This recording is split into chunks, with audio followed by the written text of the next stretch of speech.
अगर हमें किसी बॉम्ब से परेशान होना चाहिए तो वो दुश्मन का न्यूक्लियर बॉम्ब नहीं है। वो तो है, हमें पता है, मौजूद है, उसके खिलाफ स्ट्रेटजी भी है। वो बॉम्ब है जो पाकिस्तान के अंदर फट रहा है, जिसको आबादी का बॉम्ब कहते हैं। अब वर्ल्ड पॉपुलेशन डे के हवाले से वज़ीर सेहत मुस्तफ़ा कमाल ने बहुत ज़बरदस्त हक़ाइक़ पर मबनी बातें की हैं।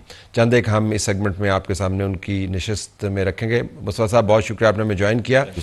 बहुत सारी चीज़ें होती हैं जो एक जुमले के अंदर बंद हो जाती हैं, फिर जुमला आपके जहन में रह जाता है। ये बताना पाकिस्तानी को कि आबादी बढ़ रही है एक चीज़ है, ये बताना कि हर साल न्यूजीलैंड जितनी आबादी हम ऐड करें, न्यूजीलैंड ऐड कर रहे हैं, it's a frightening statistic, very frightening, very scary.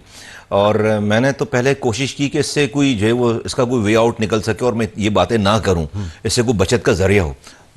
Talat भाई, ये सारे नंबर्स हैं ना हमारे बजट के, ग्रोथ के, ये वो जीडीपी, सब फारिग है। आप जो है वो टिकिंग बॉम्ब पे बैठे हुए, ये फारिग कुछ भी नहीं हो सकता। अभी मैं हॉस्पिटल जाता हूँ, ट्रेजरी के, ऐसा लगता है वहां पे जलसा खत्म हुआ है, कोई जलसा, पब्लिक जलसा खत्म हुआ है। कैसे? देखिए, आप सरकार को बुरा बोल लें, डॉक्टर को बुरा बोल लें, आप जो है वो चीजें कर लें। भाई एक डॉक्टर ने 35 से 40 पेशेंट देखने हैं, और कितने देख रहे हैं? 250। तलत भाई, तो कैसे होगा? मतलब जो है वो डॉक्टर का क्या हाल होगा, मरीज का क्या हाल होगा, मर्ज का क्या हाल? ना मरीज का कसूर है ना डॉक्टर का कसूर है। हमें, अगर हमने इसको अरेस्ट नहीं किया, अगर हमने इस पर तवज्जो, 3.6 जो है वो हमारी फर्टिलिटी रेट है, जो कि इस पूरे रीजन में सबसे ज्यादा है। अच्छा, एक इसमें रुक जाए, ये अभी तो ऐसा नहीं, बाल सभा में बता रहे थे कि 2.6 नहीं, वो तो ग्रोथ है ना, ठीक है, फर्टिलिटी की बात कर रहा हूं। एक माँ जो हमारे यहाँ जो एवरेज बच्चे हमारे यहाँ हो रहे हैं एक माँ से, वो 3.6 हैं, जो कि दुनिया में ज्यादा है, इस रीजन में सबसे ज्यादा है। बांग्लादेश में कितने? 2 पे आ गए, ईरान 2 पे आ गया, इंडिया 2 पे आ गया। इस 2 पे लाए बगैर आपकी ग्रोथ, आपकी वायबिलिटी बनती ही नहीं है। अच्छा, फिर क्या हो रहा है? देखें, ये हमें बताया कि भाई मैं तो वजीर सेहत हूं, क्या कहते हैं भाई, health care system. No sir, it's not an health care system, ये तो it's a sick care system. क्यों मैं कह रहा हूं? बड़ी तादाद में हम बच्चे पैदा कर रहे हैं, उनको हम गंदा पानी पिलाकर बड़ा कर रहे हैं, ठीक है, फिर हम उन्हें कैंसर लगवा रहे हैं, फिर हम उन्हें जो उनकी किडनी फेल करवा रहे हैं, फिर उनको पोलियो लगवा रहे हैं। स्टंटेड ग्रोथ 40%, 40% बच्चे स्टंटेड ग्रोथ का शिकार है। 11,000 माएं प्रेगनेंसी में मर रही हैं हर साल, 11,000। अब 11,000 बोलना आसान है, 11,000 माएं, जो कि दुनिया में इसका रेशो, इसका 0.1% भी नहीं है। यानी कि कहीं हम आज दुनिया में ऐसा नहीं कि अगर हम मर रहे हैं 11,000 हमारी माएं मर रही हैं तो दूसरे 9,000 मर रहे होंगे, नहीं मर रहे। आज प्रेगनेंसी में नहीं मर रहे, प्रिवेंटेबल डेथ्स हैं, ये प्रिवेंटेबल डेथ्स हैं। एक में सिर्फ जुमला, ये जो हमारे कहते हैं ना, prevention is better than cure, तो हमारे जो मैंने कहा सिक केयर सिस्टम है, ये हेल्थ केयर सिस्टम नहीं है। पूरे गिलगित बल्तिस्तान से लेकर कराची तक आपके यहां सीवरेज को ट्रीट करने का कोई मैकेनिज्म ही नहीं। आपके हमारे एज अ कौम, हमारी दिमाग में सीवरेज के पानी को ट्रीट करके फेंकने का निजाम ही नहीं है। हम बस फ्लश दबा के समझते हैं कि हमारा काम खत्म हो गया।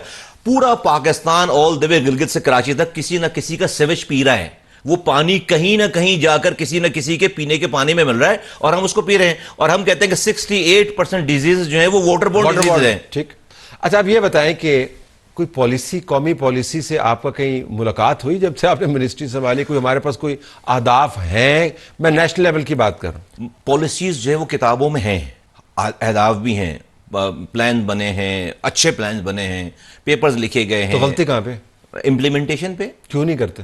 हाँ, आई थिंक प्रायोरिटीज जो है वो, आई थिंक हम इस तरह से सेंसिटाइज ही नहीं हुए इस पे, इस वाली बात पर। हम शायद को थक गए हैं इस वाली बात पे कि जी लोग मानते नहीं है बातों को, लोग इसको जो रिलीजियस मैटर बना देते हैं। आज हमारे मुफ्ती जुबैर साहब आए थे, तलत भाई फतवे हैं, हमें तो, मुझे तो नहीं पता थी ये वाली बात। पाकिस्तान के नहीं, इंटरनेशनल जो है वो जो रिलीजियस ऑर्गेनाइजेशंस हैं, इदारे हैं, उसके फतवे हैं बाकायदा, कि सिर्फ और सिर्फ जो कुरान इस वाली बात को कह रहा है। जो फरमा रहे थे मुफ्ती साहब, फरमा रहे थे कि भाई आप रिस्क को इससे ना जोड़ें।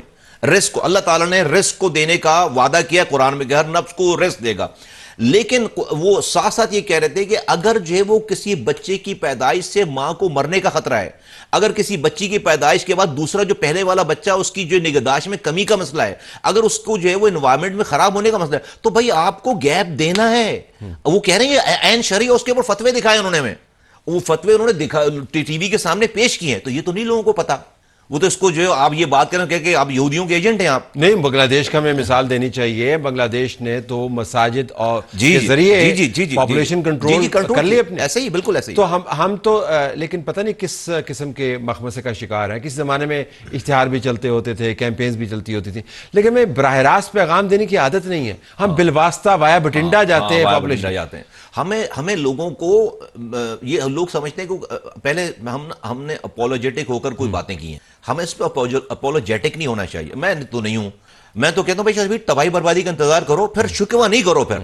फिर अगर ये नहीं करना तो शिकवा नहीं करो। वज़ीर आज़म प्राइम मिनिस्टर ने लास्ट वीक जो है वो बहुत ही हाई लेवल एक जो है पूरी एक उसको एक टास्क फोर्स जो है उन्होंने कंसीव किया है और उसको बनाया है अंडर द सुपरविजन इनके प्लानिंग मिनिस्टर के अंडर में, जिसमें तमाम वुज़रा हैं, तमाम बड़े पोर्टफोलियोज वाले वुज़रा हैं। हमें भी उन्होंने इसमें जो शामिल किया, लेकिन हम तो ये काम पहले से कर रहे थे और भी कर रहे हैं। तो और फिर मैंने जो कैबिनेट मीटिंग में भी ये वाली बात की कि हमें इस पे, जब मैंने एक ही इशू पे बात की कैबिनेट मीटिंग के अंदर, फिर मैंने मेरी जो बजट स्पीच है पूरी, वो 7 मिनट 8 मिनट की पूरी बजट स्पीच ही मेरी जो है वो इस पॉपुलेशन पे, मैंने कोई और बात नहीं। अगर हमने पॉपुलेशन, सारे नंबर्स बेकार है मैंने कहा। तो हमारा टारगेट क्या है? Let's say 10 years down the line कोई टारगेट है कि जी हमने यहां पर 3.6 को तलत भाई ग्रेजुअली, स्लोली और बहुत तेजी से, बल्कि शायद ग्रेजुअली नहीं, स्लोली भी नहीं, हमें इसको 2 पर लेकर आना है विद इन नो टाइम।